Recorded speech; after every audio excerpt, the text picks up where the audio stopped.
The spotlight didn't just find him. It exposed him, pinned him in gold light while the rest of the room blurred into shadows, until the only thing Ethan Cole could see was a small pair of eyes staring back at him from the edge of the crowd.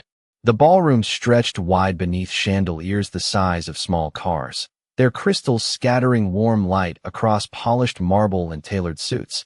The low hum of wealthy conversation drifting like a controlled tide, and Ethan stood at the center of it all in a black tuxedo that fit him like a signature, one hand resting lightly against the podium. The other curled just enough to hide the tension building in his fingers as he spoke about growth, expansion, vision, words he had repeated so many times they no longer belonged to him. Words that once built his empire but now echoed hollow in his own chest. Because somewhere between the applause and the flashing cameras, his gaze had broken away from the teleprompter and landed on something that didn't fit, something that didn't belong in this room of polished perfection.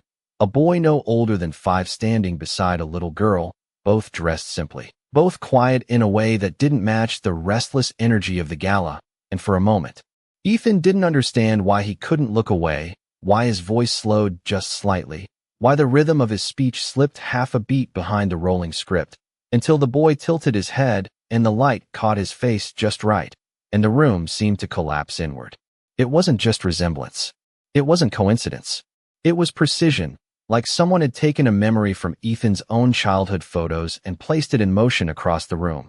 The same sharp line of the jaw, the same slight downturn at the corner of the lips when thinking, the same eyes, gray, steady, unafraid.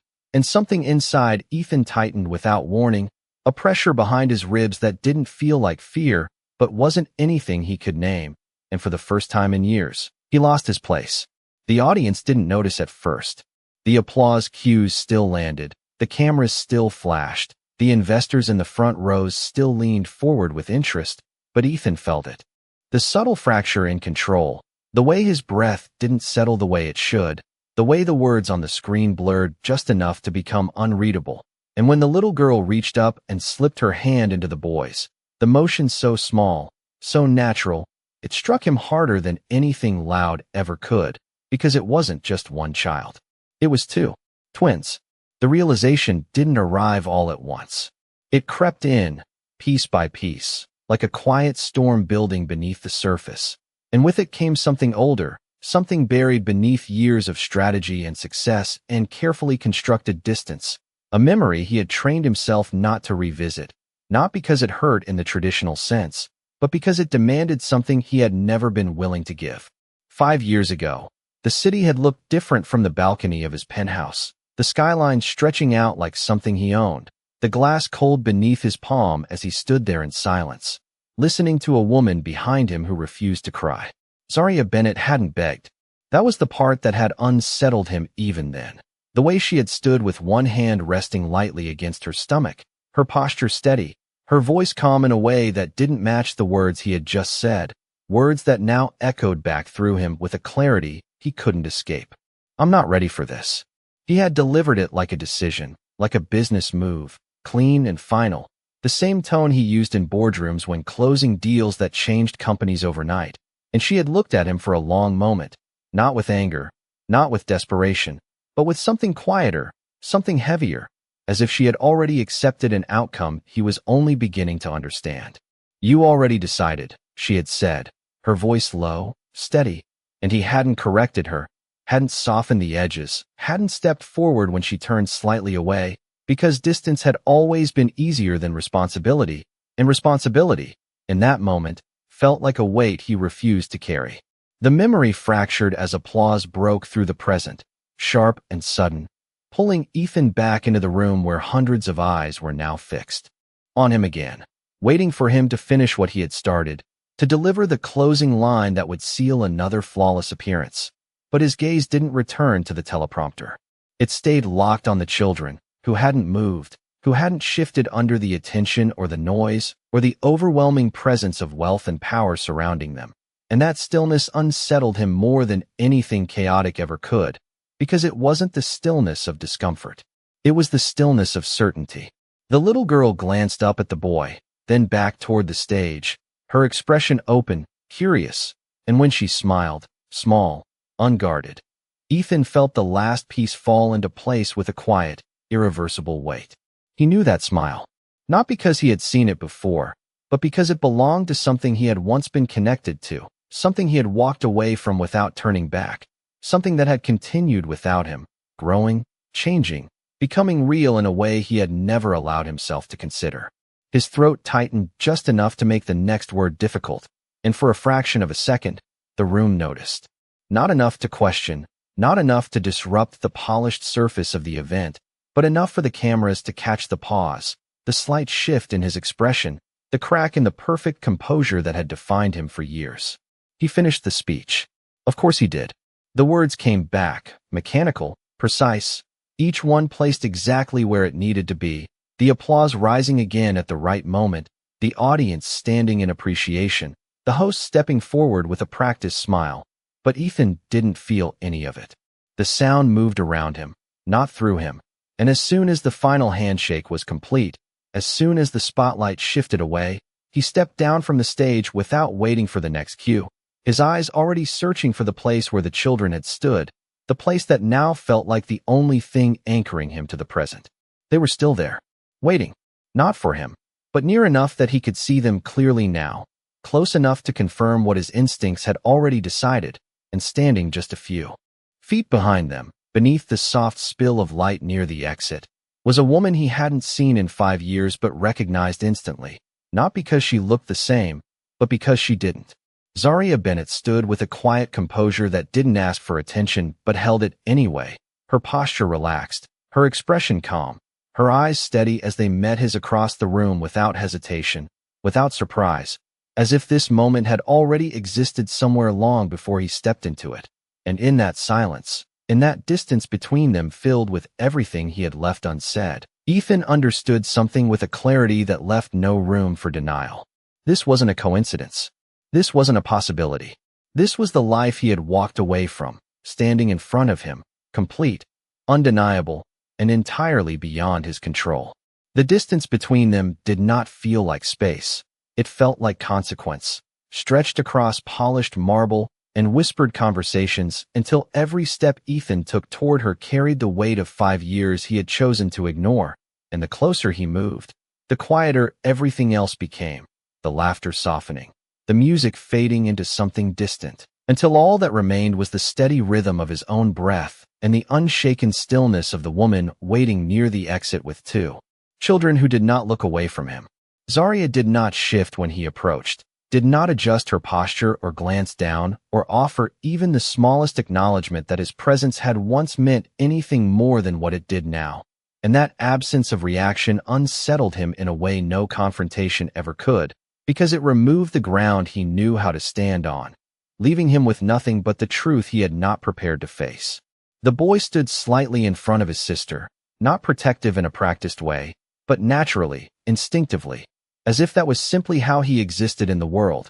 And when Ethan stopped a few feet away, the child did not step back, did not hide behind Zaria, did not look confused or intimidated by the man towering above him in a tailored suit worth more than most people made in a month. He just looked, steady and direct. And in that look, Ethan saw something that forced his chest to tighten again, something that mirrored him so precisely it stripped away any possibility of denial. Zaria's voice broke the silence first, calm and even, not raised, not lowered, just present in a way that made everything else irrelevant. You finished your speech. It was not a question. It was not a compliment. It was an observation, and Ethan realized he did not know how to respond to something so simple when everything else inside him was anything but. I did, he said, the words sounding unfamiliar in his own mouth, thinner than they should have been. And for a moment neither of them spoke again, the air between them filled with everything that had been left unresolved, everything that had been buried under years of success and distance, and carefully maintained silence. The little girl shifted her weight slightly, her hand still wrapped around her brother's, her eyes moving between Ethan and Zaria with quiet curiosity, not fear, not confusion, just awareness, as if she understood that something important was happening without needing to name it. And that awareness made Ethan's next question feel heavier than anything he had ever asked in a boardroom or negotiation. How old are they? The words came out slower than he intended, measured, controlled, but there was something underneath them he could not fully conceal, something that made Zarya's gaze hold his for a fraction longer before she answered. 5. The number did not echo. It settled, immediate and absolute, and Ethan felt it land in a place he had not accessed in years, a place that did not respond to logic or strategy or control, a place that only recognized what had been lost. 5 years. 5 years of birthdays he had not seen, first words he had not heard, nights he had not been there for, moments that had unfolded without him as if he had never existed in their timeline at all. And for the first time since he had built his empire, Ethan realized there was something success could not recover, something no amount of influence or money could recreate. And that realization did not come with panic or anger. It came with a quiet, steady pressure that made it difficult to breathe. "They look like me," he said, not as a claim, not as a demand, but as a statement he needed to hear out loud to confirm what he already knew. And Zarya did not deny it, did not soften it, did not turn away from it. "They do." The simplicity of her response removed any space for negotiation, and for a moment Ethan considered every version of the past he could have chosen, every alternative decision that might have led him somewhere else, somewhere where this moment did not feel like an ending disguised as a beginning. But those thoughts did not stay long because the present demanded more than reflection, it demanded acknowledgement. Are they mine? The question felt smaller than the truth it carried, insufficient in a way that made him aware of how little language could hold something this significant. And Zarya's expression did not change when she answered, her voice steady, grounded, without hesitation. Yes. There was no emphasis, no pause, no emotional framing around the word, and that made it heavier, made it land with a finality that left no room for doubt or reinterpretation, and Ethan stood there with that answer settling into him, not as a shock, because the shock had already passed, but as a confirmation of something irreversible. The boy's gaze did not break, and for a brief second Ethan wondered if he understood the conversation, if he recognized what was being said, but the child's expression remained calm, observant, as if he was taking in the moment without needing to react to it. And that composure felt familiar in a way that unsettled Ethan further, because it mirrored the way he himself had learned to exist, controlled, measured, unaffected on the surface even when something deeper shifted underneath. "Why did you not tell me?" The question came before he could stop it, not sharp, not accusatory, but real, and Zarya's response was immediate, not defensive, not emotional, just clear. "You told me to get rid of them." The words were not raised, but they cut through everything else, not because of how they were said, but because of how true they remained, unchanged by time or circumstance, and Ethan did not correct her, did not argue, did not attempt to reshape the memory into something more acceptable, because he knew exactly what he had said, knew exactly how he had stood in that penthouse 5 years ago, and chosen distance over responsibility, control over uncertainty, and in that moment, facing the result of that decision, he understood that there had never been a version of that choice that did not lead here. "I was not ready," he said, the explanation sounding smaller now than it had then, stripped of its authority, and Zarya's gaze did not soften. "They did not need you to be." The response was not cruel, not designed to hurt, but it carried a truth that left no room for defense, and Ethan felt something shift inside him again, not breaking, not collapsing, but adjusting to a reality he could not influence. The little girl stepped slightly closer to Zarya, her fingers brushing against the fabric of her coat, grounding herself without fear, and Zarya's hand moved instinctively to rest lightly on her shoulder, a gesture so natural, so unforced, that it spoke louder than anything else in the room, because it showed a life that had continued without him, stable, complete, not lacking, not waiting. "I want to know them," Ethan said, the words careful, deliberate, not rushed, and Zarya's expression remained unchanged, her eyes steady as they held his. "That is not something you decide." The answer was final, not because of its tone, but because of its certainty, and for the first time in years, Ethan understood what it meant to stand in front of something he could not negotiate, could not influence, could not resolve with strategy or resources or control, something that existed entirely outside of the systems he had built his life around. And as the silence settled between them again, deeper this time, heavier, He realized that this was not a moment he could move past quickly. Not something that would fade once the night ended or the headlines shifted. This was something that would remain, something that had already reshaped the direction of everything that came next. And when Zarya finally turned slightly toward the exit, guiding the children with a quiet movement that did not ask for permission or acknowledgement, Ethan did not reach out, did not step forward to stop them, because for the first time, he understood that not every door opened just because he decided it should. The glass doors did not close loudly behind them, but the moment they stepped outside, it felt like the world shifted in a way Ethan could not step back into. The warm glow of the ballroom replaced by the cool night air that carried the quiet hum of distant traffic and the faint rustle of wind against tailored coats and silk dresses. And for a second, he remained where he was, just inside the threshold, watching as Zarya guided the children toward the curb with a calm certainty that did not hesitate or slow, as if leaving him behind required no effort at all. The valet lane stretched ahead in a line of polished cars and soft headlights, engines humming low, drivers stepping in and out with practiced precision. But Ethan did not move toward any of it, not yet, because his focus remained fixed on the three figures moving away from him, the distance between them growing with each quiet step they took. The boy walked slightly ahead again, not pulling away, not rushing, just leading in a way that felt natural. And the girl stayed close to Zarya, her small hand brushing against her mother's side, her movements relaxed, secure, and that sense of security struck Ethan harder now than it had inside the ballroom, because it confirmed something he could not ignore, something he had not considered when he made his decision years ago, that they had built a life without him that did not feel incomplete. He stepped forward then, not quickly, not urgently, but with a controlled pace that matched the rhythm he had always relied on, the one that kept everything in order, the one that made situations manageable. But this time it did not feel the same, because there was no structure to step into, no clear path to follow, only a quiet understanding that whatever came next would not be something he could direct. Zarya.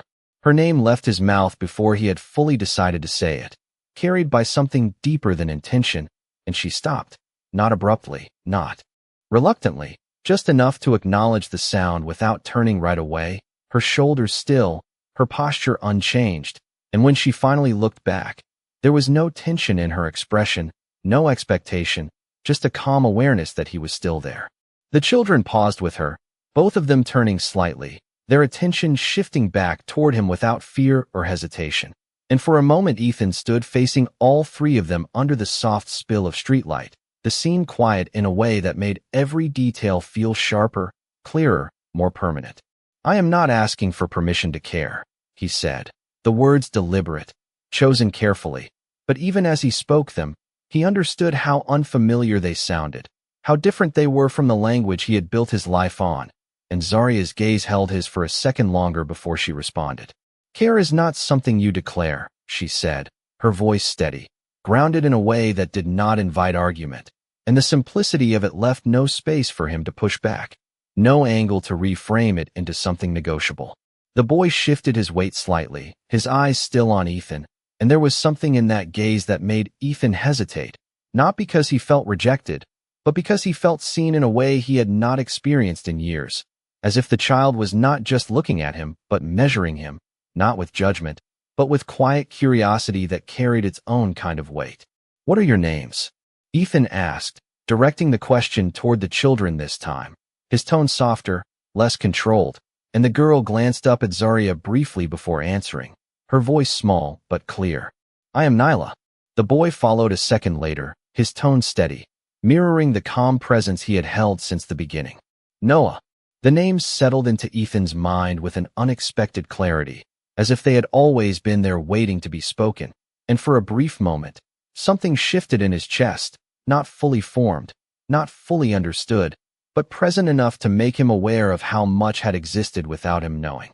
"Those are strong names," he said, not as a compliment, but as an acknowledgement, and Noah's expression did not change, but Nyla's lips curved slightly, a small, almost instinctive reaction that felt genuine, unguarded, and that small response carried more weight than anything louder ever could. Zarya watched the exchange without interruption, her posture relaxed, her presence steady, allowing the moment to unfold without directing it. And that quiet confidence made it clear that she was not protecting them from him. She was simply not rearranging their world to include him. "We should go," she said after a few seconds, not abruptly, not dismissively, just as a natural continuation of the night, and she reached for Nyla's hand again, guiding her gently toward the waiting car at the curb, the driver already stepping forward to open the door. Ethan did not step in front of them, did not block their path, but he did not stay silent either, because something in him refused to let the moment end without one more attempt, not to control it, but to be part of it in some way, even if that way was smaller than anything he had ever accepted before. "I am not going anywhere," he said, the words directed at Zarya, but spoken in a way that carried beyond her, beyond the immediate moment, something quieter, something more personal, and she paused just long enough to hear them fully before responding. "You already did," she said, her tone unchanged, not sharp, not cold, just factual, and the truth in it did not hit like an impact. It settled like something that had always been there waiting to be acknowledged. The driver held the door open, and Noah stepped in first, moving with a calm that mirrored his mother's, followed by Nyla, who turned back briefly before sitting, her eyes finding Ethan's again, not questioning, not seeking reassurance, just observing, as if she was taking a picture she would remember later. And when Zarya finally stepped in after them, she did not look back again, not because she was avoiding him, but because there was nothing left in that moment that required her attention. The door closed softly, the sound final without being loud, and the car pulled away into the steady line of traffic, its taillights fading into the distance until they became just another part of the city's rhythm, indistinguishable from everything else moving forward. Ethan remained where he stood, the night air cooler now against his skin, the noise of the gala behind him distant and irrelevant.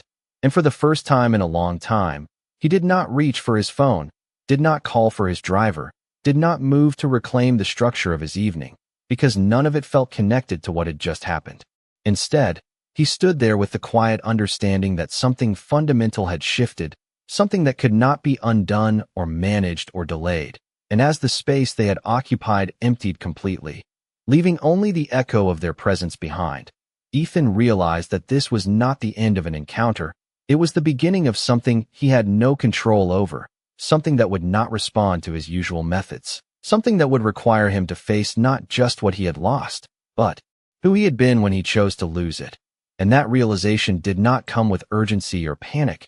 It came with a stillness that felt unfamiliar, a stillness that demanded more than action, more than strategy, more than power.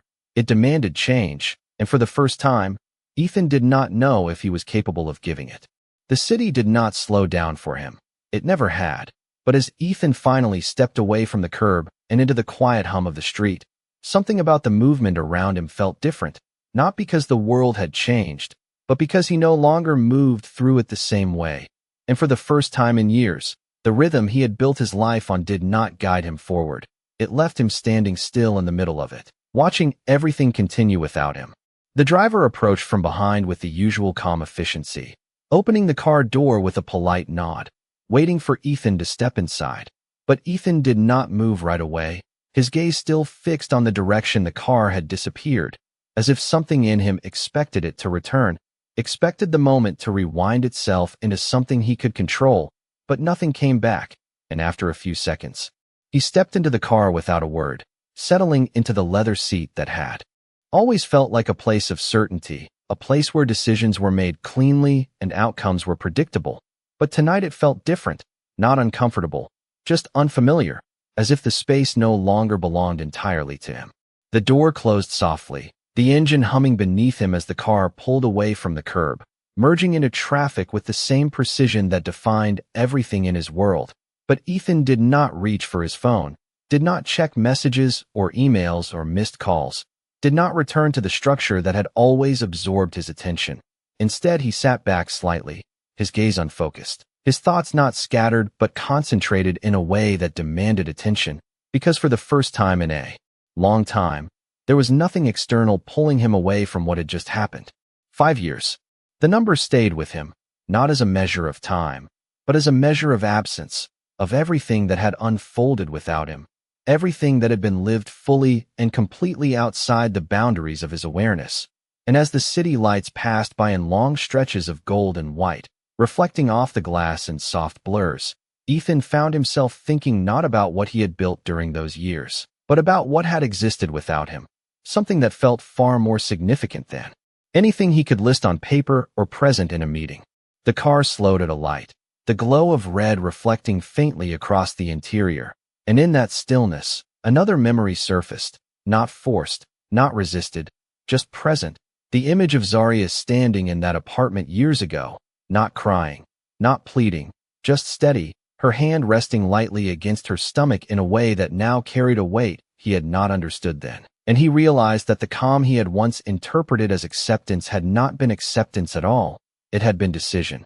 Her decision to move forward without him long before he had recognized what he was leaving behind.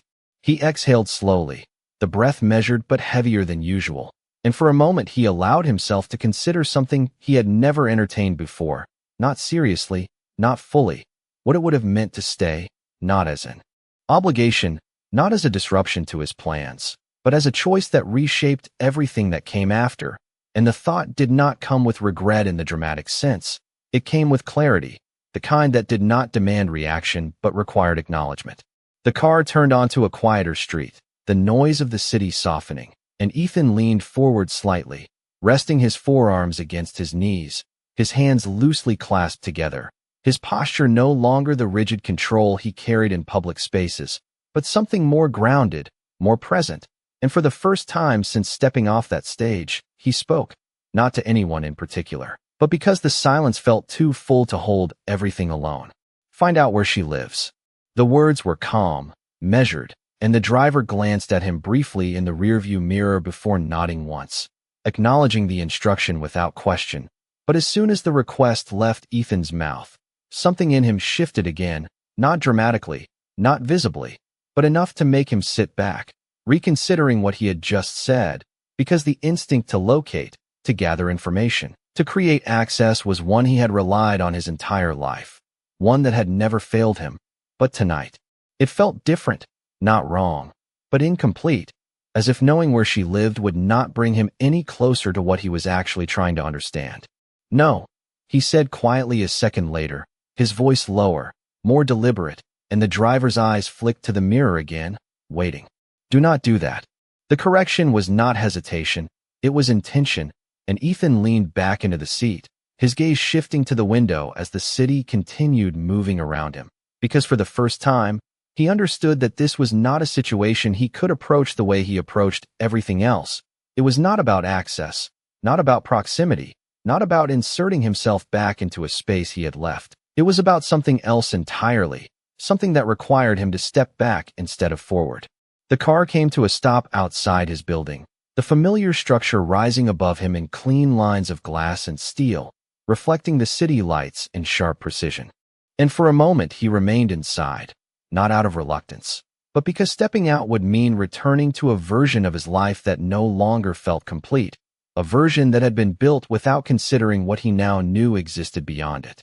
He opened the door himself this time, the movement quiet, controlled, and stepped onto the pavement, the cool night air settling around him as he looked up at the building he had once considered the center of everything. And for the first time, it felt like just another place, impressive, structured, but no longer defining. Inside, the lobby was exactly as it had always been, polished floors, soft lighting, the faint scent of something expensive and neutral, the concierge offering a polite greeting that Ethan acknowledged with a brief nod, but his mind did not engage with any of it, because it was no longer where his attention lived. The elevator ride up was silent, the soft hum of machinery the only sound, and when the doors opened to his floor, he stepped out into a space that had always felt controlled, predictable, entirely his, but tonight it felt larger, quieter, not empty, but lacking something he could not yet define. He moved through the apartment without turning on all the lights, the city glow filtering in through the floor-to-ceiling windows, casting long reflections across the polished surfaces, and when he reached the living area, he stopped, his gaze settling on the glass where his reflection stood faintly against the skyline, a version of himself that looked exactly as it always had, composed, precise, unchanged, but beneath that surface, something had shifted in a way that could not be seen, only felt. 5 years ago, he had stood in this same space and made a decision that had felt logical, necessary, aligned with everything he believed about control and direction and timing. And now, standing in the same place, he understood that the decision had not just shaped his life. It had shaped lives he had not allowed himself to consider, lives that had continued without him, grown without him, existed fully without needing anything from him. And that realization did not diminish him, it reframed him, placed him in a position he had never occupied before, not as the center, not as the decision-maker, but as someone outside looking in, someone who would have to earn a place rather than assume it. And as he stood there in the quiet of his own space, the city stretching endlessly beyond the glass, Ethan understood that whatever came next would not be about reclaiming what he had lost. It would be about becoming someone who deserved to be allowed back into it, if that was even possible. And for the first time, he did not try to rush that answer. He simply stood there, letting the weight of it settle, letting the silence hold it, because some things were not meant to be solved quickly. Some things required time, not to fix, but to understand. Morning did not arrive with clarity. It arrived with routine, and for the first time in years, routine felt like something Ethan had to move through rather than something that carried him forward. The soft light of early dawn stretching across the glass walls of his apartment, outlining the city in pale gold while everything inside remained still, untouched, unchanged from the night before, yet somehow different in a way he could not ignore. He had not slept much, not because he was restless in the way people expected, but because his mind had refused to settle into the familiar patterns that usually quieted it, instead returning again and again to the same images, the same voices, the same small details that had shifted something deeper than logic, something that could not be filed away or postponed. He stood near the window, a cup of coffee untouched in his hand, his reflection faint against the skyline, and for a long moment he did not think about meetings or schedules or the stack of decisions waiting for him. He thought about a boy who had looked at him without hesitation and a little girl who had smiled without needing anything in return, and that contrast alone was enough to make everything else feel secondary.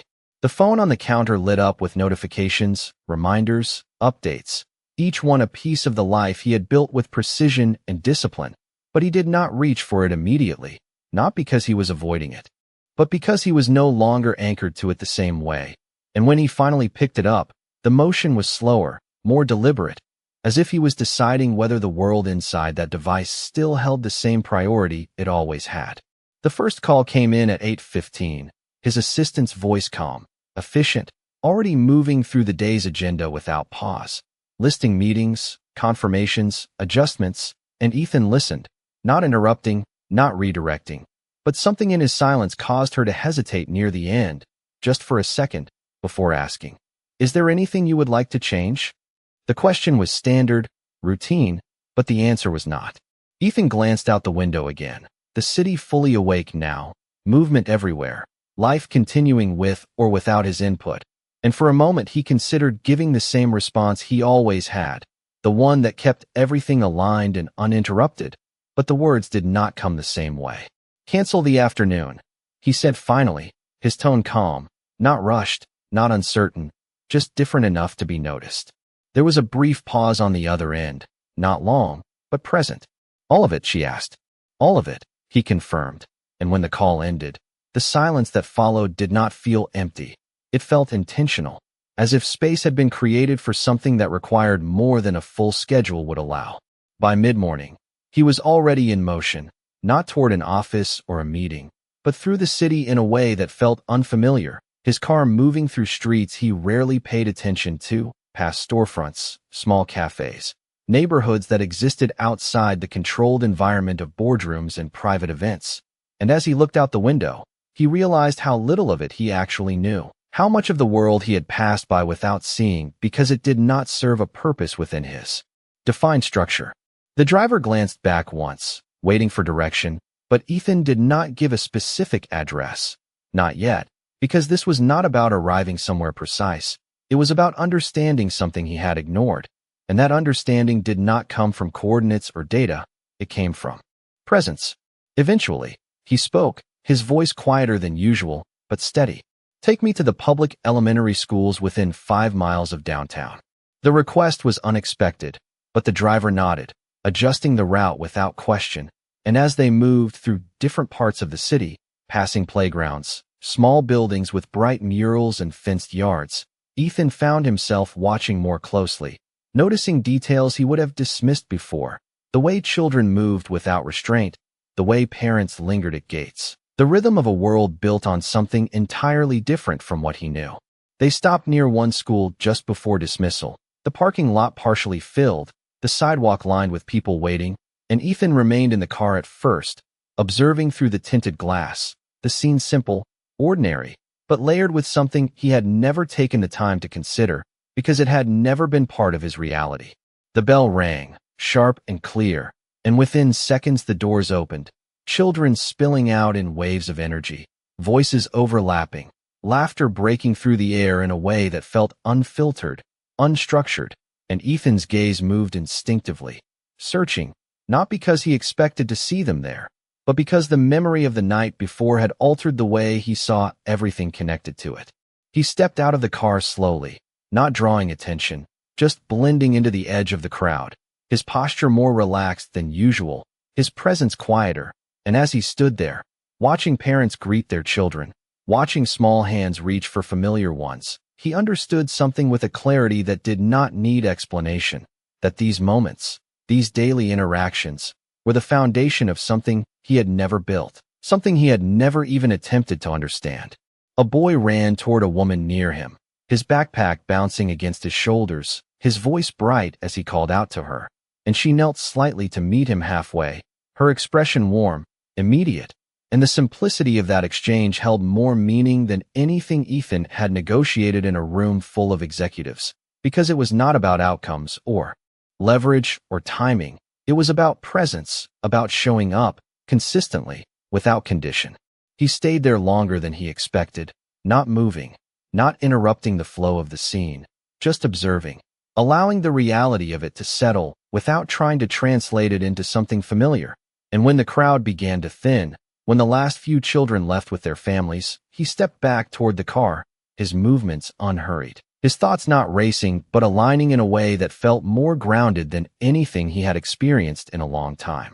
As he sat back inside, the door closing quietly behind him, he did not give a new destination immediately, because for the first time, he understood that knowing where to go was not the same as knowing how to arrive, and the difference between those two things was something he would have to learn, not command, not control, but learn, step by step, moment by moment, without expecting it to move at his pace. And as the car pulled away from the school, merging back into the steady flow of the city, Ethan did not look back, not because the moment had passed, but because it had already done what it needed to do. It had shown him something he could not unsee, something that would shape every decision that came next, whether he was ready for it or not. The afternoon light stretched long across the dashboard as the car moved through traffic, the city no longer something Ethan simply passed through, but something he was beginning to notice in fragments, in patterns he had ignored before. And when the vehicle slowed near an intersection lined with small businesses and modest apartment buildings, he leaned slightly forward, his attention caught not by anything dramatic, but by something ordinary, something quiet enough that it would have meant nothing to him just days ago.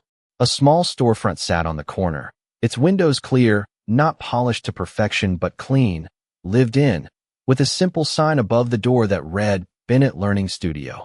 The letters hand-painted, not corporate, not designed by a branding team, just intentional, and something about the name held him still for a moment longer than expected. It could have been coincidence, it could have been nothing, but the timing, the proximity, the subtle pull of recognition made him speak before he fully processed the decision. Stop here. The driver eased the car to the curb without question, and Ethan remained seated for a second, looking at the building, at the way sunlight filtered through the glass onto small tables inside, at the shapes of bookshelves and chairs that suggested a space built for something personal rather than profitable. And then he stepped out, the door closing quietly behind him as the sounds of the street settled around him in a way that felt more immediate than the insulated silence of his car. The bell above the door gave a soft chime as he entered, and the space inside was warm, not in temperature alone but in atmosphere, filled with the quiet energy of concentration, the soft scratch of pencils on paper, the low murmur of a woman guiding a child through a sentence at the back of the room, and Ethan paused just inside, not wanting to interrupt, not wanting to shift the balance of something that was clearly not built for someone like him to walk into unannounced. A few children sat at small tables, their attention focused, their movements unhurried, and along one wall, shelves of books lined neatly, not decorative, not curated for appearance, but used, handled, part of a daily rhythm that had nothing to do with status or presentation. "Can I help you?" The voice came from the side, calm, not guarded, and Ethan turned slightly to see a woman standing near the front desk, her posture relaxed, her expression open but observant, and for a second he did not answer immediately, because he was still adjusting to the unfamiliar feeling of being in a space where he did not define the environment the moment he entered it. "I was just looking," he said finally, the words simple, not carrying the authority they usually did, and the woman nodded once, not pressing further, returning to her work without hesitation, as if his presence required no special attention. Ethan moved slowly through the room, not inspecting, not analyzing, just observing, the details settling into him in a way that felt quieter than anything he was used to, and as he reached the far side, he saw a small board on the wall, filled with drawings, handwritten notes, simple achievements marked with pride, and at the bottom corner, 2 names written in careful print caught his attention in a way that made everything else fade slightly into the background. Noah Bennett, Nyla Bennett. The names were unmistakable, placed side by side with small gold stars beside them. And for a moment Ethan stood there, not moving, not reacting outwardly, but internally something aligned with a clarity that removed any remaining distance between what he had seen the night before and the life that existed beyond it. This was not an assumption anymore. This was not a possibility. This was reality, grounded, visible, undeniable, and it existed here, in a space that was nothing like the world he had built for himself, yet carried a kind of strength he could not replicate with any amount of influence or control. "They come here every day," the woman's voice said quietly from behind him, not intrusive, just present, and Ethan turned slightly, meeting her gaze with a calm that masked the shift happening beneath it.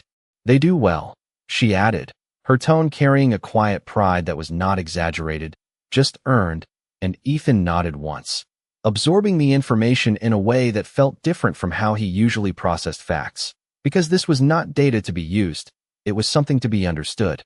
"Their mother built this place," the woman continued, gesturing lightly around the room, and Ethan's gaze moved again, taking in the space with a new layer of awareness, seeing not just what it was, but what it represented, the effort, the consistency, the presence required to create something like this, something that served others while holding together a life he had once dismissed as an interruption.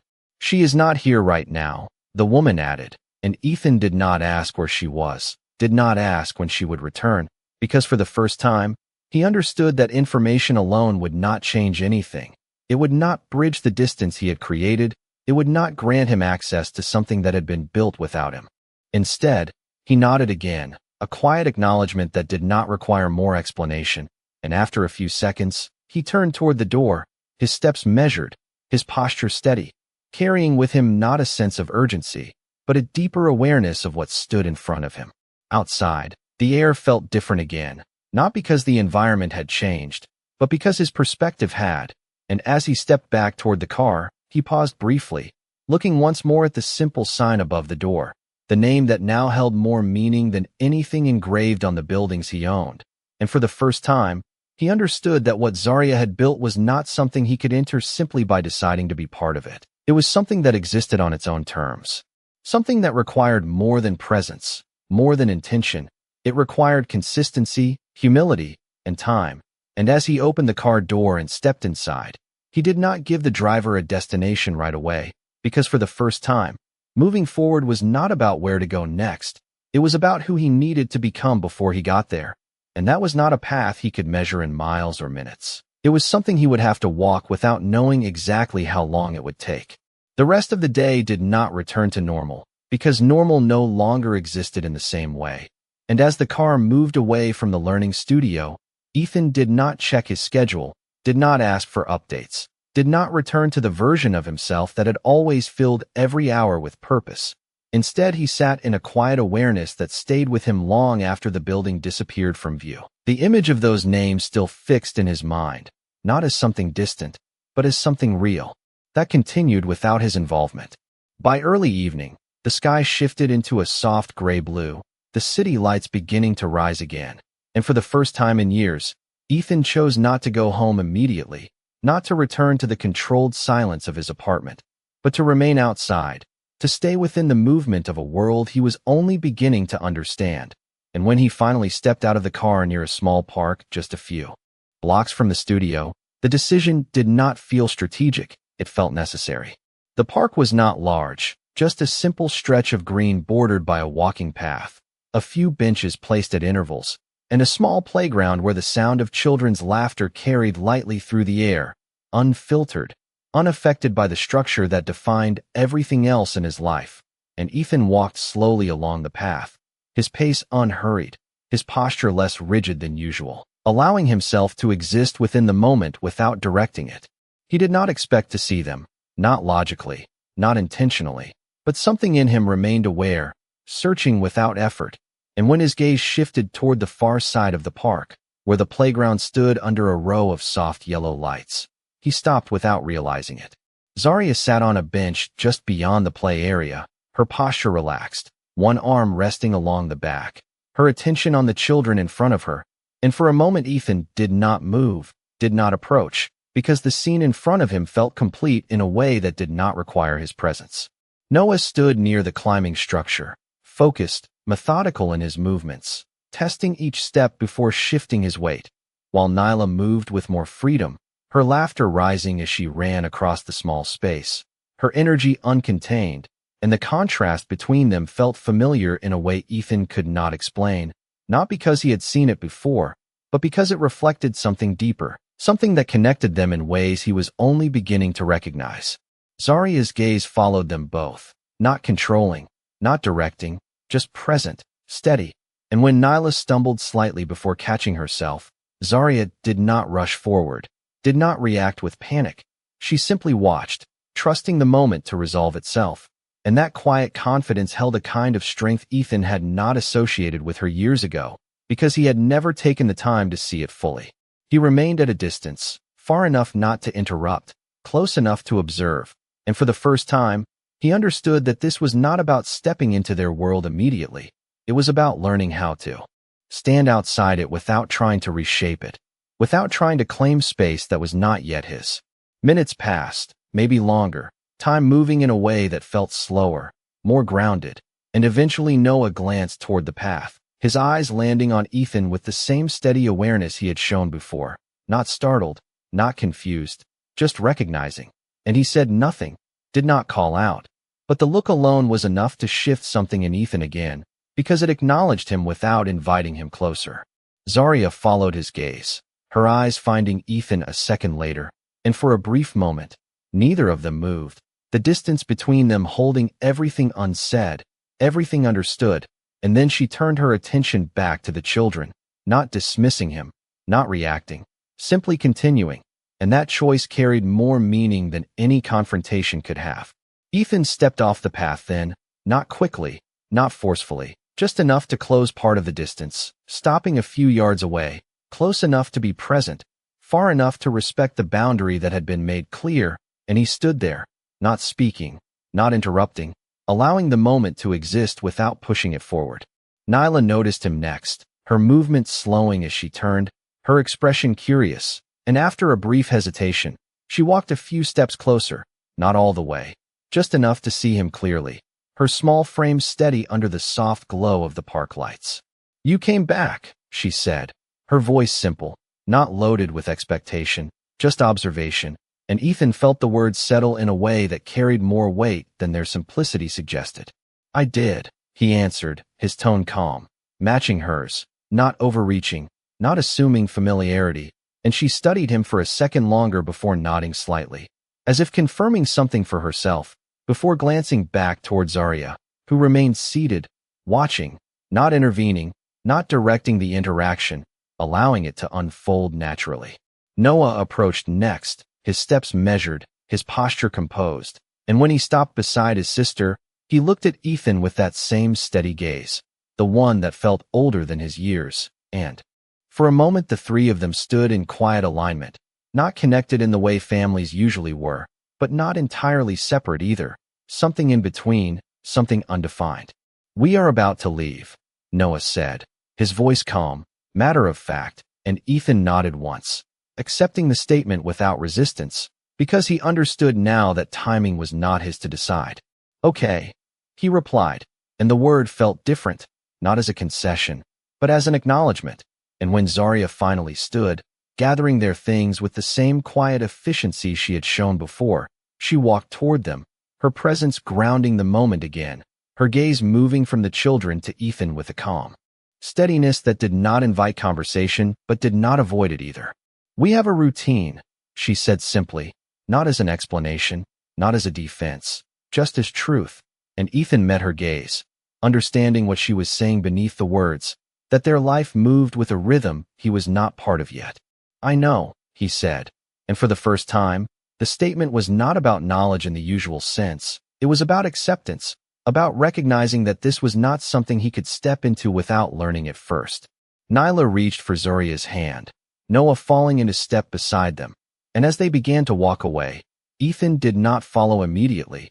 He remained where he was, watching them move together with a quiet unity that did not need him to exist. And as the distance grew once more, it did not feel like rejection. It felt like something he would have to earn, slowly, consistently, without shortcuts. And as he finally turned back toward the path, the night settling deeper around him, Ethan understood that this was not about one moment, not about one conversation. It was about a series of choices he would have to make differently, over time, without expecting immediate results. Because for the first time, he was not building something for himself. He was trying to become someone who could be trusted within something that already existed. The night settled deeper after they left, but it did not close around Ethan the way it used to. It did not give him the familiar sense of control or quiet certainty. Instead, it stretched out in a way that felt open, unfinished, as if something had been set in motion that would not resolve quickly. And as he walked back toward his car, the sound of his footsteps against the pavement felt more deliberate than usual, each step carrying a weight that was not heavy, but meaningful in a way he was still learning to understand. The driver opened the door without a word, the motion smooth, practiced, but Ethan paused just before stepping in, his gaze drifting back toward the direction Zarya and the children had gone, not expecting to see them again, but acknowledging the path they had taken, the life that continued in a direction separate from his. And for the first time, he did not try to close that distance immediately. He let it exist. Inside the car, the city lights blurred again against the glass, but this time they did not feel distant or detached. They felt part of something he was beginning to move within, not above. And as the car pulled away from the park, merging back into traffic, Ethan leaned back slightly, his posture no longer rigid, his mind not racing but steady, focused in a way that was unfamiliar yet grounding. The next morning came with a quieter start, not because his responsibilities had disappeared, but because his approach to them had shifted, and when he arrived at his office later than usual, the building greeted him with the same polished precision it always had, the lobby gleaming, the staff composed, everything in place exactly as expected, but Ethan did not move through it with the same automatic confidence. He was present in it, aware of it, but not absorbed by it. His assistant met him at the elevator, her expression attentive, ready to adjust to whatever direction he set. But when she began listing updates, Ethan raised a hand slightly, not dismissing her, just pausing the flow. "Reschedule the non-essential meetings," he said, his tone calm, not rushed, and she nodded immediately, adjusting without hesitation, but her eyes held a brief flicker of curiosity, something she quickly concealed. "And the board call this afternoon?" she asked. Ethan considered it for a second, not because he did not know the importance of it, but because for the first time, importance was being measured differently. "Keep it," he replied, and the distinction was clear. Not everything was being set aside, but not everything held the same weight anymore.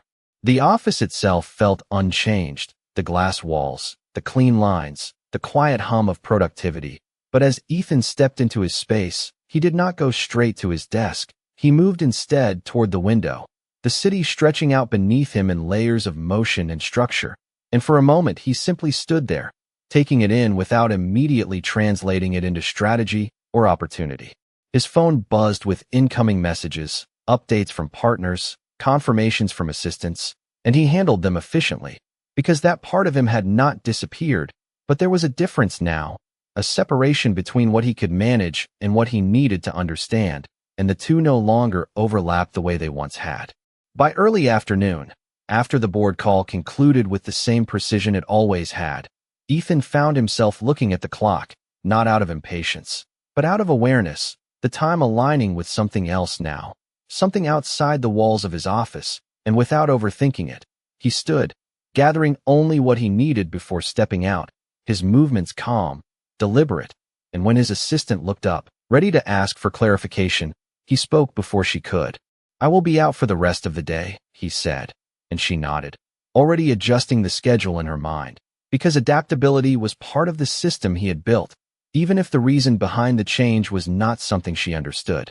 The drive across the city felt shorter this time, not because of distance, but because his focus had narrowed, and when the car slowed near the same street as the learning studio, Ethan did not hesitate. He stepped out before the driver fully came to a stop, his gaze already moving toward the entrance, the sign above the door steady, unchanged, and as he stepped inside, the bell chimed again, softer this time, as if the space itself recognized a different kind of presence. The room held the same quiet energy, the same focused rhythm, children working at their tables, the woman at the front desk glancing up briefly before offering a small nod of recognition, not surprised, not overly welcoming, just acknowledging that he had returned. "They are in the back," she said simply, not asking why he was there, not questioning his presence, just providing information, and Ethan nodded once in response, moving toward the back of the room with a measured pace that respected the space he was entering. Noah sat at a table near the corner, a workbook open in front of him, his pencil moving steadily across the page, his posture straight, his focus complete, while Nyla sat beside him, her movements less structured, her attention shifting between her work and the world around her, her expression more open, more responsive, and for a moment Ethan stood at a distance, watching them without interrupting, the scene quiet, grounded, real in a way that did not need to be framed or explained. Zarya stood near a shelf across the room, organizing materials with a calm efficiency that mirrored everything else she did, her movements smooth, unhurried, and when she noticed him, she did not react immediately. She finished what she was doing first, placing the last book in its spot before turning to face him fully, her gaze steady, her presence unchanged. "This is not a place for disruption," she said, her voice low enough not to carry beyond them, but clear enough to set a boundary, and Ethan nodded, understanding not just the words, but the intention behind them. "I am not here to disrupt anything," he replied, his tone matching hers, calm, controlled, but without the authority it once carried, and for a moment they stood there, the distance between them filled with everything that had not been said yet, everything that would not be resolved in a single conversation. Noah glanced up then, his eyes meeting Ethan's with that same steady awareness, and after a second, he returned to his work, not dismissing him, not engaging further, just continuing, and that small action carried its own meaning, a quiet acknowledgement without invitation.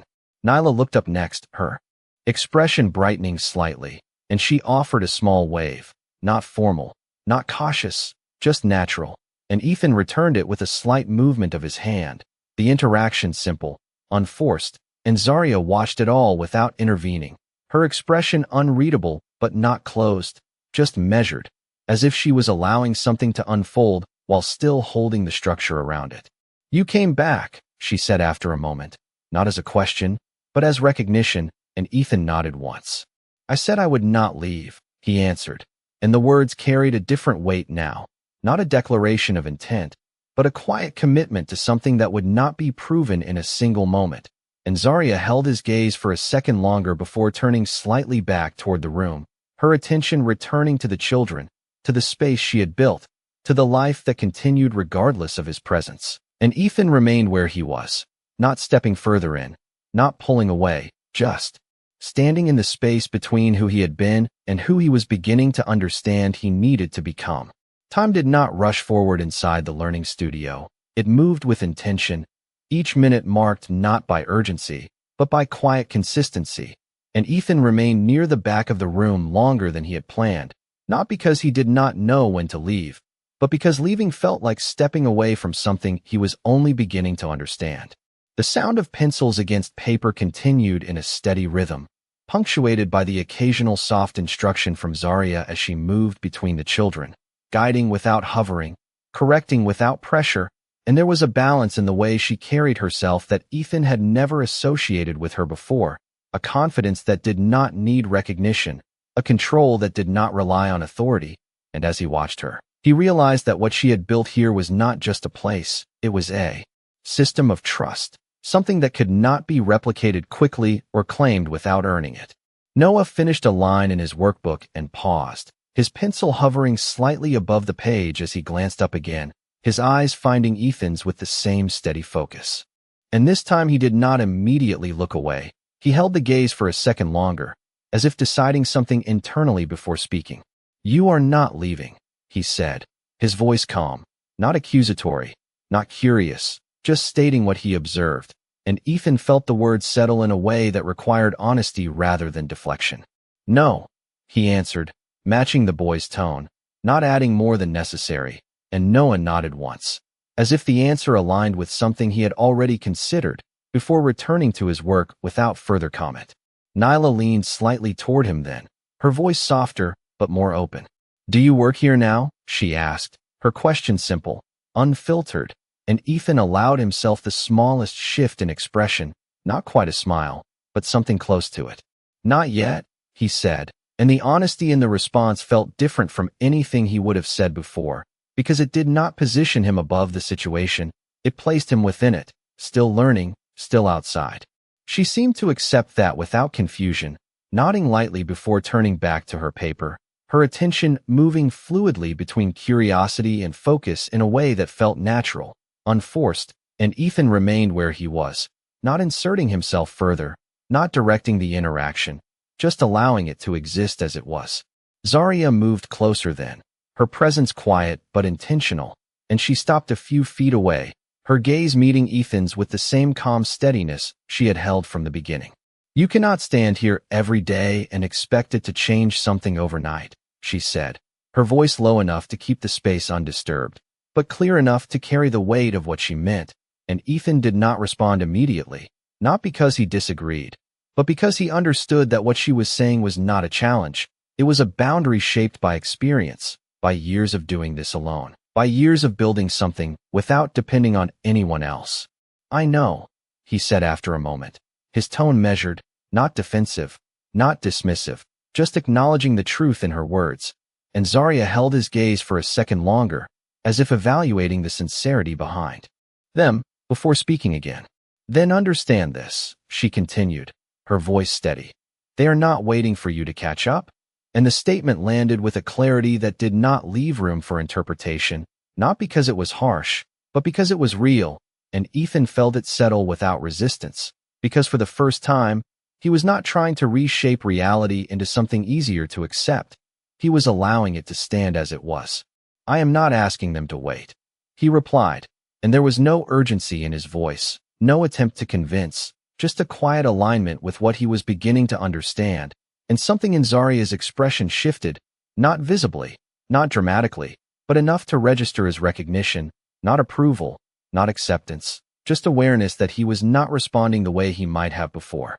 The afternoon moved forward without disruption, the children finishing their work, gathering their things, the routine unfolding with the same quiet efficiency Ethan had seen the day before, and when it was time to leave, he did not step forward, did not attempt to insert himself into the transition.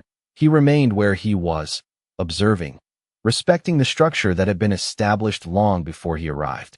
Noah packed his bag with careful movements, checking each item before closing it, while Nyla moved more freely, slipping her papers inside with less precision but equal confidence. And when they both stood, Zarya gave a small nod, guiding them toward the door with a presence that was both gentle and firm, a balance Ethan had never taken the time to recognize before. As they passed him, Nyla looked up again, her expression open. "Are you coming tomorrow?" she asked, and Ethan paused for a fraction of a second, not because he did not know the answer, but because he understood the weight of consistency now, the importance of not saying something he could not maintain. "Yes," he said finally, his voice calm, grounded, and she nodded as if that was enough, as if the simplicity of the answer was all she needed, while Noah glanced at him once more, his gaze steady, measuring, before turning to follow Zarya out the door. The bell chimed softly. As they left, the sound lingering for a second before the room returned to its quiet state, and Ethan remained where he was, not rushing to follow, not trying to extend the moment beyond what it was meant to be, because he understood now that presence was not about length of time, it was about consistency over time. The woman at the front desk glanced toward him briefly, her expression neutral but observant, and after a moment, she spoke. "They notice patterns," she said simply, and Ethan nodded once, understanding more from that statement than the words themselves carried, because patterns were something he knew well, something he had built his entire life around. But this was different. This was not about controlling outcomes. It was about showing up in a way that created trust. He stepped toward the door then, the movement unhurried, and as he pushed it open, the late afternoon light greeted him again, softer now, warmer, and as he walked back toward the car waiting at the curb, he did not feel the same uncertainty he had before, not because everything was clear, but because the path ahead, while undefined, was no longer something he was trying to shortcut. As he sat inside, the door closing quietly, he looked once more at the storefront, at the name above it that now held more meaning than anything he had attached his own to, and for the first time, he understood that what he was building now was not an empire. It was something far more fragile, far more demanding, something that required him to be consistent in ways he had never needed to be before. And as the car pulled away, he did not look at his phone, did not check the time, because for once, he was not measuring progress by hours or outcomes. He was measuring it by presence, by the simple act of returning, again and again, until it meant something more than intention. The next morning did not feel like a continuation of routine. It felt like a test of intention, and as the early light filtered through the city, Ethan was already awake, not out of urgency, but out of something quieter, something that did not allow him to drift back into the version of himself that measured days by output alone. And when he stood by the window, the skyline stretching endlessly beyond the glass, he did not see opportunity the way he always had. He saw distance, and for the first time, that distance was not something he intended to conquer. It was something he intended to cross slowly. He arrived at the learning studio earlier than before, the street still settling into its morning rhythm, the air carrying the faint chill that would fade by midday. And when he stepped inside, the space felt even quieter, not empty, but preparing, the kind of stillness that came before movement, and he paused just inside the door, taking in the room without stepping too far in, aware now that presence required awareness of timing as much as consistency. Zarya was already there, arranging materials at the front table, her movements efficient but unhurried, her focus complete, and when she noticed him, her gaze held his for a brief moment before returning to what she was doing, not dismissing him, not acknowledging him with more than necessary, just allowing him to exist within the space without adjusting anything around it. Ethan did not speak right away, did not interrupt the quiet preparation. He simply moved to the side, standing where he would not disrupt the flow, and after a few seconds, he spoke, his voice low, measured. "Is there anything I can do?" The question did not carry authority, did not assume a role. It was simple, direct, and Zarya paused, not because she was surprised, but because she was considering the intention behind it. And when she finally looked at him again, her expression remained calm, her posture steady. "This is not something you step into without understanding it," she said, her tone even, not rejecting, not inviting, just stating what had been built here long before he arrived. And Ethan nodded, absorbing the truth in her words without trying to reshape them. "Then let me understand it," he replied, and there was no urgency in his voice, no attempt to accelerate the process, just a quiet willingness to remain where he was until he learned what was required. And something in Zarya's gaze shifted slightly, not softening, not opening fully, but acknowledging that his Response had not come from the place it once would have. The children began arriving soon after, small footsteps filling the space, voices low but energetic, backpacks set down with varying degrees of care, and Ethan stepped back further, allowing the room to fill without his presence interfering. Watching the way Zarya greeted each child, not with exaggerated warmth, but with steady consistency, learning their rhythms, their moods, their needs without making it a performance. And he understood that what she had built was not just about teaching it, was about presence, about reliability, about showing up in a way that created trust without demanding it. Noah and Nyla entered a few minutes later, their movements familiar now, Noah scanning the room briefly before settling into his place.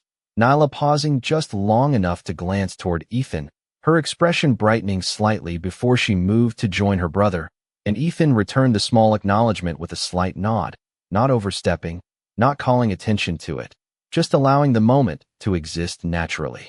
The morning unfolded in quiet progression, the children working, Zarya guiding, the room maintaining a rhythm that felt almost self-sustaining, and Ethan remained at the edge, observing, learning, not inserting himself into the structure, because he understood now that presence did not mean participation, not yet.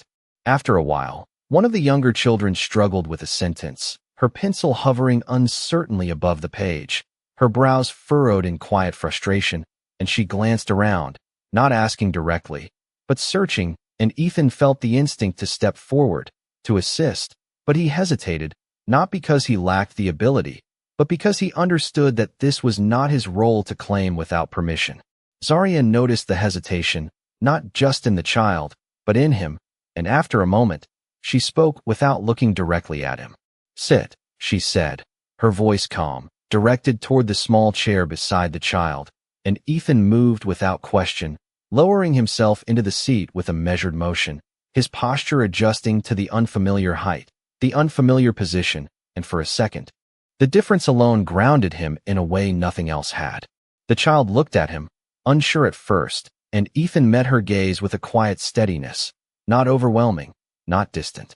"What part feels confusing?" he asked, his voice softer now, matching the space, and she pointed to the sentence, her finger resting lightly on the words, and Ethan did not correct her immediately. He read it with her, breaking it down slowly, allowing her to find the rhythm rather than giving her the answer, and after a few attempts, her expression shifted, the confusion easing into understanding, and she smiled, small but genuine, before returning to her work with renewed focus. Ethan leaned back slightly, not lingering in the interaction, not extending it beyond what was needed, and as he stood, his gaze moved briefly toward Zarya, who had been watching without interruption, her expression unchanged but her attention clear, and for a moment, something passed between them that did not need to be spoken, not approval, not acceptance, just recognition that he had followed the structure rather than reshaped it. The rest of the morning continued without disruption, and when it was time for the children to leave, the routine unfolded as it always had, steady, predictable, grounded, and Ethan did not step forward, did not attempt to insert himself into the transition. He remained where he was, allowing the rhythm to remain intact. Noah packed his bag with the same precision, Nyla moving more freely but with equal confidence, and when they stood, Nyla glanced toward Ethan again, her expression open. "You helped," she said, her voice simple, and Ethan nodded once, not expanding on it, because the moment did not require more, and Noah looked at him briefly, his gaze steady, before turning to follow Zarya toward the door. As they left, the bell chimed softly once more, the sound marking the end of the session, and Ethan remained inside, the room gradually returning to its quieter state, the energy settling, and for the first time, he did not feel like an outsider standing at the edge. He felt like someone who had taken the first step into something that required patience rather than control. Something that would not be built in a single moment, but through consistency, through understanding, through the willingness to remain present even when there was no immediate outcome. And as he stepped back toward the door, the light outside brighter now, the city fully awake, Ethan understood that this was not about reclaiming something from the past. It was about building something new, slowly, carefully, in a way that honored what had already been created without him. The rhythm of the days did not change quickly, and that was the point. because what Ethan had begun was not something that responded to urgency or ambition. It responded to repetition, to quiet consistency. And over the next several mornings, he returned to the learning studio without announcement, without expectation, arriving at nearly the same time, standing in nearly the same place, allowing the space to recognize him not as a disruption, but as a pattern. At first, nothing shifted outwardly. Zarya maintained the same boundaries, the same steady distance, her focus on the children unchanged, her structure intact, and Ethan did not push against it. He did not ask for more than what was given. He simply remained, observing, learning, stepping in only when invited, and stepping back the moment the space no longer required him. The children noticed first, not in words, but in behavior, in the way their glances toward him became less curious and more familiar, in the way his presence no longer altered their rhythm, and that subtle shift carried more meaning than anything spoken aloud. Noah acknowledged him with a nod some mornings, small, controlled, consistent, while Nyla greeted him with quiet openness, sometimes a soft hello, sometimes just a look that held recognition, and Ethan responded in kind, never overreaching, never assuming more than what was offered, because he understood now that trust was not built through declarations, it was built through presence that did not demand attention. One afternoon, as the sunlight angled through the windows and stretched across the tables in long, warm lines, Zarya moved past him without pausing, her voice low but clear as she spoke. "Stack those when they finish." She gestured briefly toward a pile of completed worksheets near the edge of a table, and the instruction was simple, almost casual, but Ethan felt the weight of it immediately, not because of the task itself, but because it was the first time she had directed him within the space, not as an observer, but as part of its function. He nodded once, moving to the table with measured calm, gathering the papers with careful precision, aligning them neatly without drawing attention, and when he placed them where she had indicated, he did not look to her for acknowledgement. He returned to his place at the edge, because the action was not about recognition, it was about integration. Zarya noticed, of course, but she did not comment. She did not alter her expression, and that restraint held its own meaning, because it showed that what mattered here was not praise, it was reliability. The days continued in that quiet progression, small tasks, brief interactions, subtle shifts that would have been invisible to anyone not paying attention. But Ethan noticed them all, not as milestones, but as signs of alignment, and for the first time, he understood what it meant to build something without controlling it, to become part of something without defining it. Outside the studio, his life did not stop. The meetings, the decisions, the responsibilities continued, but they no longer occupied the same space in his mind. They existed alongside something else now, something that required a different kind of attention, a different kind of presence.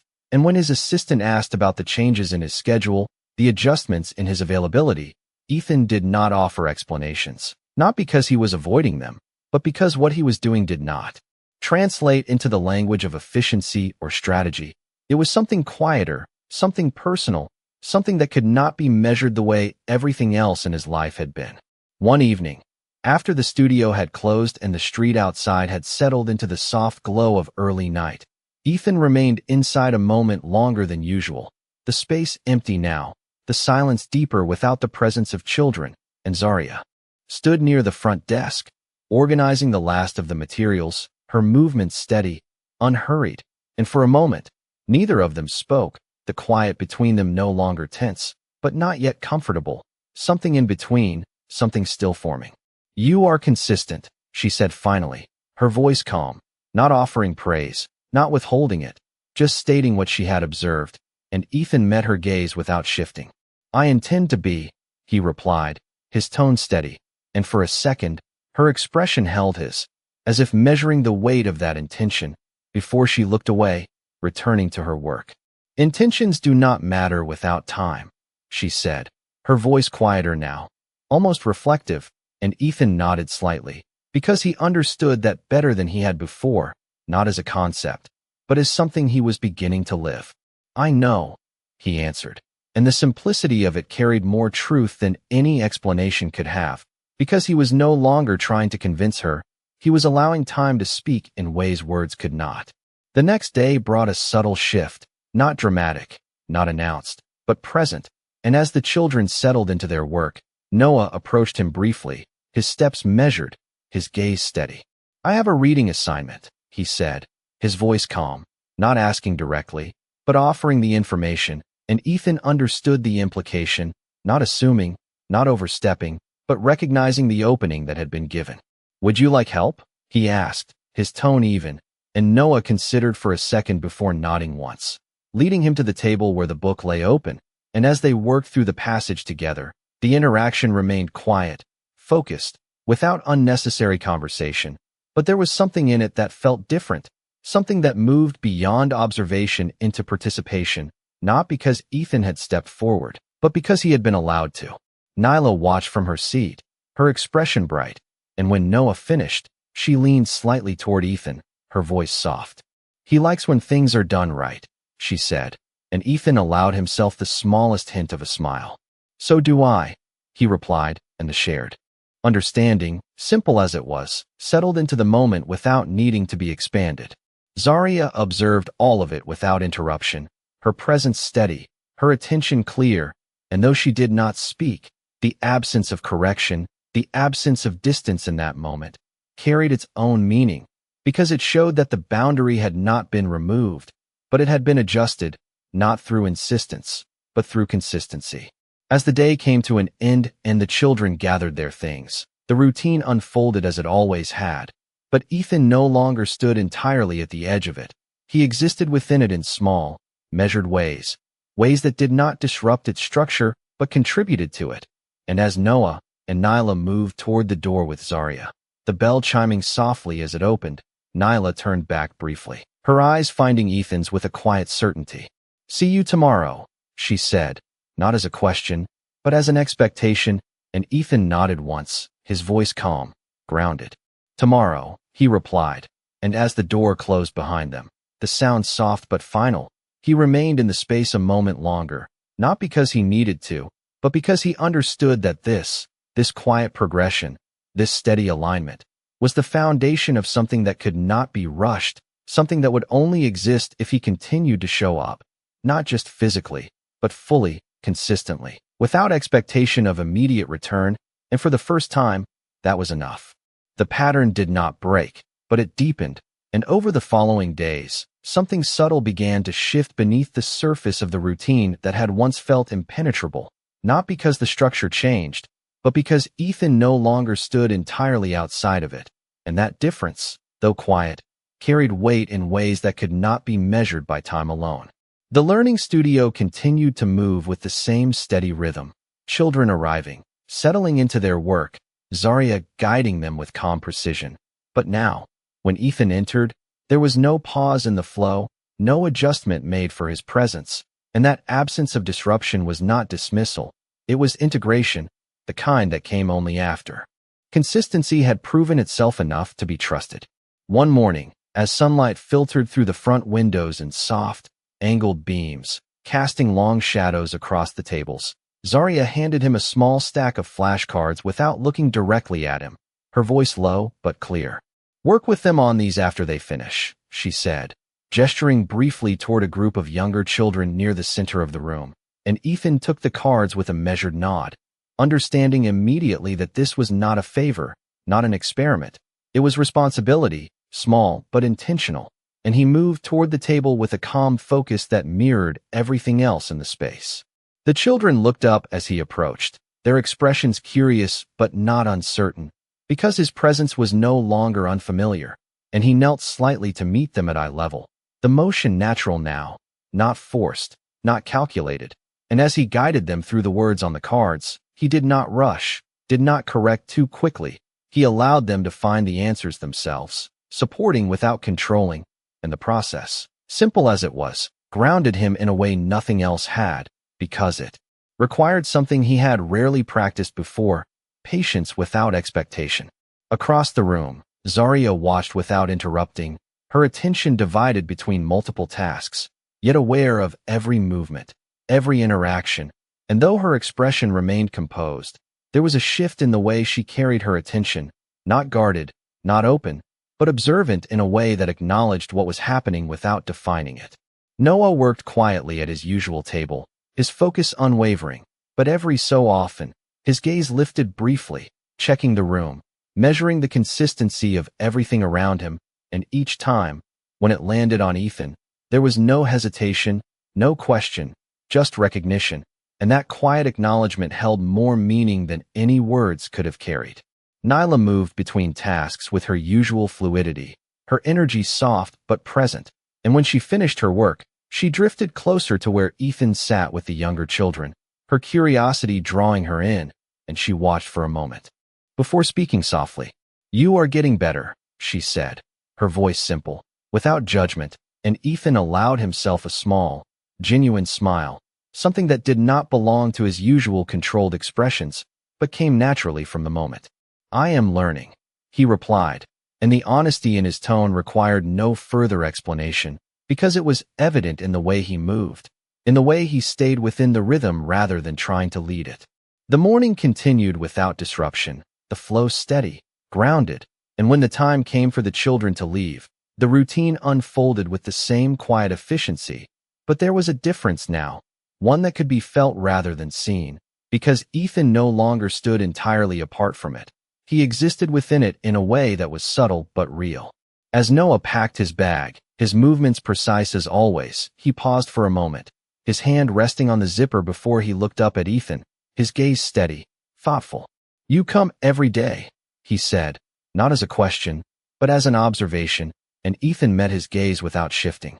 "Yes," he answered, and Noah nodded once, as if confirming something internally, something that required time to settle before it could be accepted, and though he did not say more, the absence of further question spoke for itself. Nyla stepped closer then, her hand brushing lightly against the edge of the table, her eyes bright with quiet certainty. "You said tomorrow, and you came," she added, her voice carrying a simple truth that landed with more weight than anything complex, and Ethan nodded again, understanding that what mattered here was not explanation, it was follow-through. Zarya gathered their things with the same calm efficiency, her movements unhurried, her presence steady, and when she approached, her gaze moved between the children and Ethan with a quiet awareness that held everything unsaid, everything acknowledged without needing to be spoken, and for a moment, the space between them felt different, not closed, not open, but aligned in a way that had not existed before. "We are leaving," she said, her tone even, and Ethan nodded, not stepping forward, not extending the moment beyond what it was meant to be, because he understood now that presence did not require prolonging every interaction. It required respecting the rhythm that had already been established. As they moved toward the door, the bell chimed softly, the sound marking another quiet transition, and just before stepping outside, Noah paused briefly, turning back for a second, his gaze meeting Ethan's once more, steady, thoughtful, and though he said nothing, the moment held a quiet acknowledgement, a recognition that something had changed, not fully, not completely, but enough to matter. The door closed gently behind them, the sound settling into the quiet of the room, and Ethan remained where he was, not because he needed to stay, but because leaving now felt different, not like stepping away from something unfamiliar, but like stepping out of something he was beginning to be part of. Zarya returned a few minutes later, alone, her movements slower now, the space quieter without the presence of the children, and she stood near the front desk for a moment, her gaze thoughtful, before speaking without looking directly at him. "They notice what stays," she said, her voice low, almost reflective, and Ethan understood immediately what she meant, not just in the context of the children, but in the broader sense of what he was doing, what he was trying to build. "So do I," he replied, his tone steady, and for a second, she met his gaze, her expression unchanged, but her attention clear, and in that brief exchange, something settled between them, not resolved, not complete, but grounded in a way that allowed it to continue. And as the afternoon light shifted across the room, the shadows moving slowly along the floor, Ethan understood that this was not about reaching a point of arrival. It was about continuing to show up, to remain consistent, to allow time to shape something that could not be forced, something that could only exist if it was given the space to grow naturally. And for the first time, he was willing to give it that space, without rushing, without demanding, just staying. The days did not announce their significance. They passed quietly, one after another. building something that could not be seen all at once. And as the weeks moved forward, the learning studio no longer felt like a place Ethan visited. It felt like a place he belonged to in a way that was not defined by ownership or authority, but by presence, by consistency, by the simple act of returning without expectation. The rhythm held, steady and unbroken, children arriving, settling, working, Zarya guiding them with the same calm precision, and Ethan moving within that structure with an understanding that had been earned slowly, moment by moment, through observation, through restraint, through patience he had never practiced before. It was not a transformation that could be pointed to in a single moment. It was something that revealed itself in small ways, in the way Noah no longer measured him with the same careful distance, in the way Nyla spoke to him without hesitation, her voice open, certain, and in the way Zarya no longer needed to watch every interaction with the same guarded awareness, because what needed to be proven had been shown, not through words, but through time.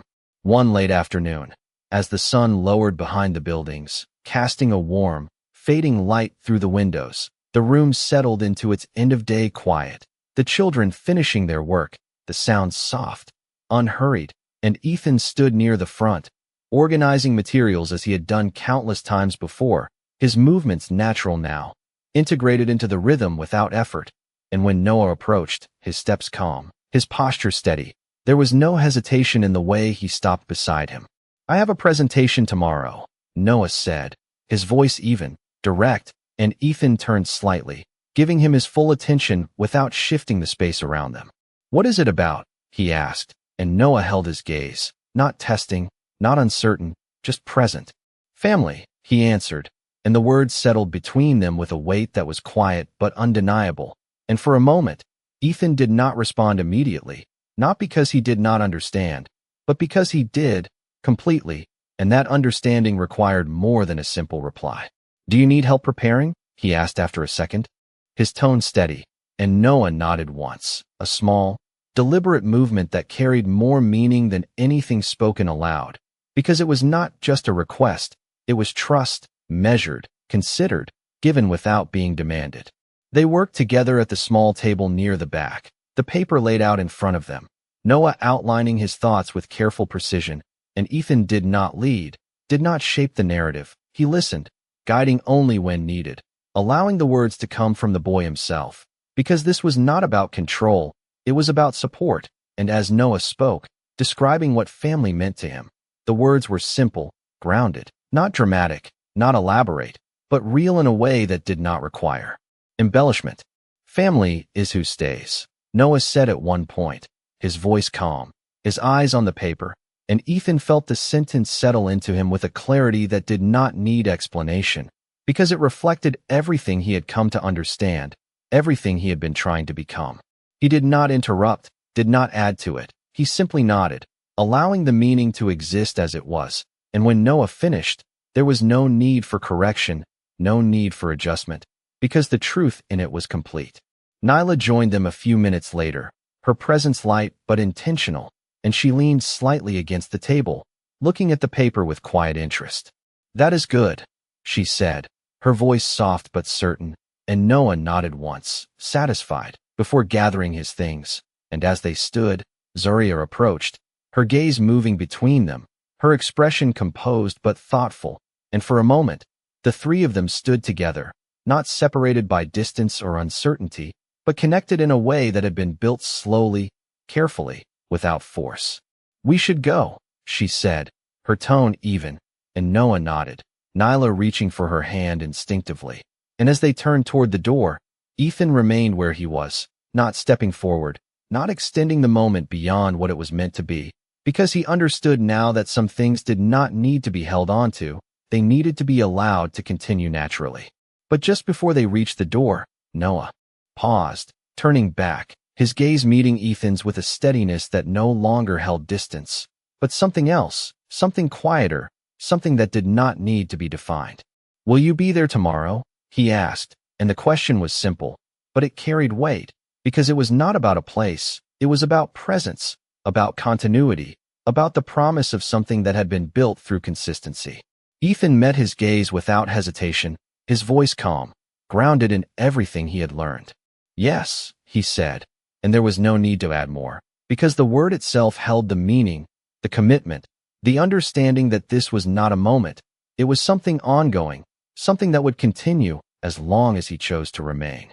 Noah nodded once, accepting the answer without question, and as they stepped outside, the door closing softly behind them, the sound settling into the quiet of the room, Ethan stood there for a moment longer, not because he needed to stay, but because he understood that this quiet space, this steady rhythm, had become part of him in a way nothing else had. Zarya returned a few minutes later, alone, her movements slower now, the day coming to a close, and she stood near the front desk, her gaze thoughtful, before speaking without looking directly at him. "He included you," she said, her voice low, almost reflective, and Ethan understood immediately what she meant, not as a statement, but as a recognition of something that had shifted, something that had been earned, not given. "He did," he replied, his tone steady, and for a moment, the silence between them held something new, not unresolved, not uncertain, but grounded in a way that allowed it to exist without pressure. Zarya met his gaze then, her expression unchanged but her attention clear, and though she did not say more, the absence of distance, the absence of resistance in that moment, spoke louder than anything else, because it showed that what had once been closed was no longer entirely out of reach, not because it had been forced open, but because it had been approached with patience, with consistency, with respect for what had already been built. The light outside had dimmed, the city moving into evening, and as Ethan stepped toward the door, his movements unhurried, his presence steady, he did not feel like someone trying to reclaim a place. He felt like someone who had found a new one, not defined by power or control, but by something quieter, something more lasting, something built not in moments of decision, but in the simple, repeated act of showing up again and again, until it meant something.